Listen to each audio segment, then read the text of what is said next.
People routinely underestimate what's achievable in long periods of time, like 1 decade or 2 decades, because they leave out the radical implications of exponential growth. We can already sense how much more change occurs in a year than in the years before that. The reason we get to a singularity, a point of astonishingly quick change, is because it's going to go into very fast gear over the next several decades.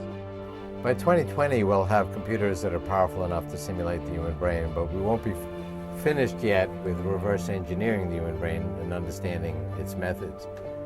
One of my main themes, and I've developed this thesis over 30 years, is that information technology grows exponentially.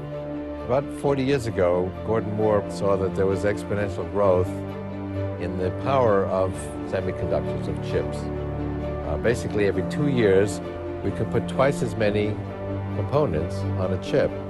And because they're closer together, they run faster, and so computers get twice as capable overall for the same price every year. But we went from a building to something that fits in your pocket in 40 years. In the next 25 years, we'll go from something that fits in your pocket to something that's the size of a blood cell.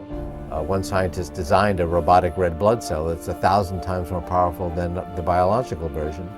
So if you were to replace a portion of your biological red blood cells with these restipocytes, the robotic versions, you could do an Olympic sprint for 15 minutes without taking a breath, or sit at the bottom of your pool for 4 hours. Rays projections are obvious. People think of the human race as being this technologically advanced species. For God's sakes, we've been technologically advanced for a whole 100 years.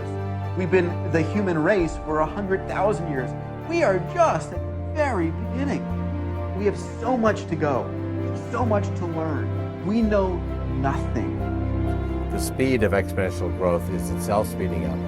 So in 25 years, these technologies will be 1 billion times more powerful than they are today. By 2029, and I've been quite consistent on this date, we will have completed the reverse engineering of the human brain, and that will provide us the software to simulate all of the human brain's capabilities, including our emotional intelligence. And computers at that time will be far more powerful than the human brain. And we'll be able to create machines that really do have the subtlety and suppleness of human intelligence. And they'll combine that power with ways in which machines are already superior to us. By 2045, we'll have expanded the intelligence of our human-machine civilization 1 billionfold.